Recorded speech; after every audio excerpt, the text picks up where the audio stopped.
Générer des plans grâce à l'intelligence artificielle. C'est la promesse que nous fait Maquette AI, une promesse plutôt ambitieuse, on va pas se mentir. Mais est-ce que cette promesse tient la route? Restez jusqu'à la fin de cette vidéo pour le découvrir et spoiler, ça risque de vous surprendre. Salut YouTube! Pour ceux qui ne connaissent pas, Maquette.ai se vend comme l'outil révolutionnaire pour les architectes d'intérieur et même les bricoleurs du dimanche. Le concept est simple, vous donnez une série d'instructions à l'IA et elle vous génère un plan adapté à vos besoins. Plutôt cool, non? Du moins en théorie. Testons ça. Donc me voilà dans l'interface de Maquette AI. Comme vous pouvez le voir, il y a d'autres outils, notamment des outils de génération d'images, mais cela n'a rien d'original. Il y a plein d'autres outils qui le font. Nous, ce qui nous intéresse, c'est la génération de plans. Donc ce qu'on va faire, on va cliquer sur Generate Plan. Il y a une fenêtre qui s'ouvre et on peut voir que à droite, il y a les conditions pour pouvoir générer un plan. Déjà l'unité, donc nous, on est dans le système métrique, donc c'est très bien comme ça. Le nombre de floors, pour le moment, il faut débloquer la version pro pour aller sur 2 niveaux, donc on va se contenter d'un seul niveau. C'est déjà assez pour pouvoir tester la puissance de l'outil. Maintenant, en termes de surface, oui, 148 mètres carrés, c'est très bien. On va conserver ça comme ça et voir ce que ça va nous donner. Maintenant, on a ici, c'est là où ça devient intéressant, on a les pièces, donc on peut paramétrer les pièces.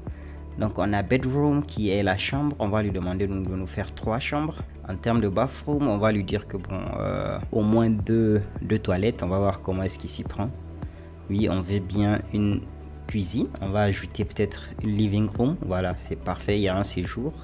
Il y a une salle à manger, c'est très bien, ok, pas besoin de garage, une terrasse, pourquoi pas, ouais, je mets une terrasse.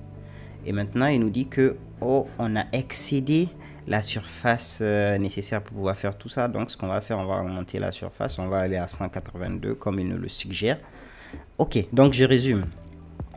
On a un F4 avec donc 3 chambres, 2 salles de bain, une cuisine, un séjour avec son espace salle à manger ainsi qu'une terrasse. On va voir ce qu'il va nous servir comme plan. Donc, on va venir voir dans les options qu'est-ce qu'il y a. Ok, il nous demande si on a besoin de certains paramètres comme des placards. Oui, on va lui ajouter, oui, on veut bien des placards pour voir ce que ça va donner. Ok, donc maintenant que j'ai bien paramétré toutes mes conditions, je vais lui demander de me générer le plan et on va voir ce que ça va donner. C'est parti. Generating floor plan. Je sens qu'il est en train de nous faire du bon. Je sens qu'il est en train de nous générer quelque chose. Ok. On a notre plan ici. Mon Dieu. Mon Dieu. Ok, c'est pas très joli ce que je suis en train de voir devant moi. Donc il y a l'entrée qui est là. Et bizarrement, on a la chambre numéro 3 juste ici. Et là, on voit déjà que la salle de bain numéro 1 est 2 fois plus large que la chambre numéro 3. Mince.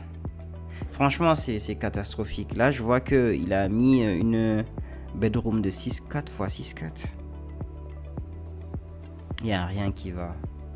Il n'y a rien qui va. Il y a une chambre qui fait plus de 40 mètres carrés. Alors que là, il y a une autre chambre qui fait à peine 7 mètres carrés. On ne comprend rien. Il n'y a aucune logique. C'est catastrophique. Et là, en termes d'aménagement, tout cet espace, il sert à quoi? Enfin, c'est catastrophique. C'est catastrophique. Franchement, je pense que ça n'a même pas besoin de trop tergiverser là-dessus. Ce plan, il est inexploitable. Hein. C'est nul, hein, disons les termes. C'est nul! C'est vraiment nul. Mais ne nous décourageons pas trop vite. Ce n'est que la première proposition. Il nous en a fait 2. Donc, on va voir la seconde. Et hop, on a la seconde proposition qui est tout aussi catastrophique. Hein. Franchement, la salle de bain là, franchement, il y a rien qui va quoi. Il n'y a rien qui va en termes de propos. Il n'y a rien qui va. Et effectivement, quand on voit là, la surface totale, il est beaucoup trop grande, mais il ne nous laisse pas les diminuer. Par exemple, là, je suis sûr que avec 100 mètres carrés, on peut s'arranger pour générer des trucs, mais il ne nous laisse pas faire. Mais on va quand même essayer de forcer, voir. Hop. Ok, malgré que l'intelligence artificielle nous dit qu'on a besoin d'au moins 182 mètres carrés pour respecter le programme, ce qui est absolument surévalué. Donc du coup, j'ai réduit à 100 mètres carrés pour voir ce qu'on obtient.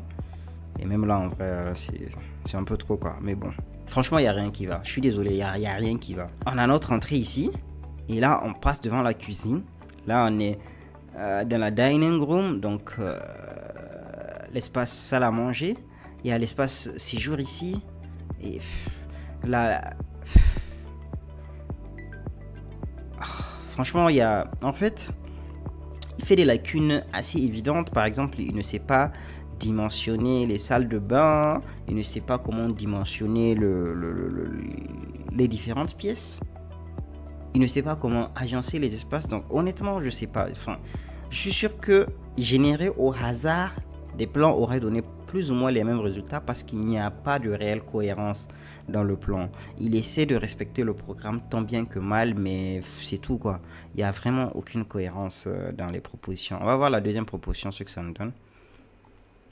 Où est l'entrée? Ouais, ok, elle est là l'entrée. Purée. Purée.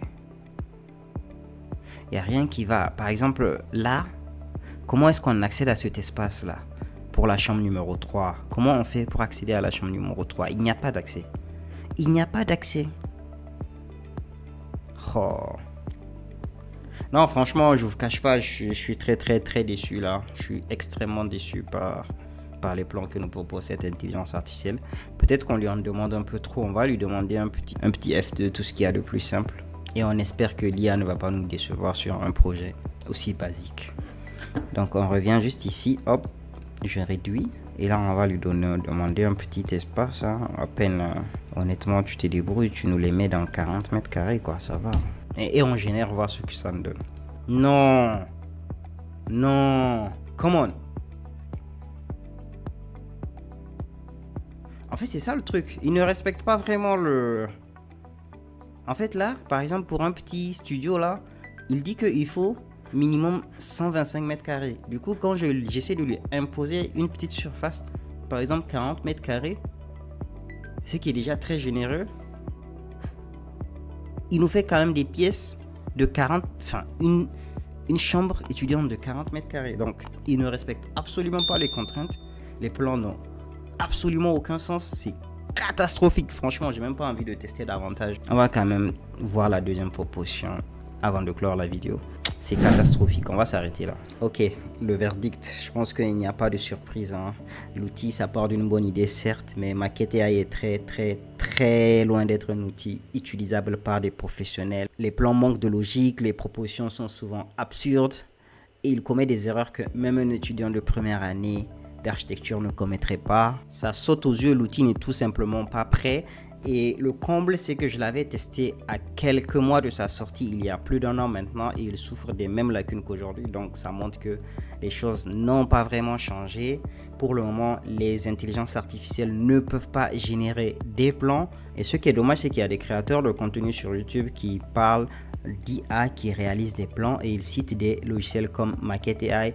Ça montre qu'en réalité, ils ne les testent pas parce que ces logiciels ne sont tout simplement pas prêts. Les outils IA qui existent pour le moment sont plutôt des outils d'aide à la conception. Donc, c'est toujours l'architecte qui fait le gros du travail, contrairement à des outils comme Maquette AI qui s'occupent de la quasi-entièreté de la conception. Bref, sur cette chaîne, je teste vraiment les outils dont je parle. Donc, si le contenu vous plaît, n'hésitez pas à vous abonner et à liker. Et je vous dis à très bientôt pour une prochaine vidéo. C'était Isaka. Ciao.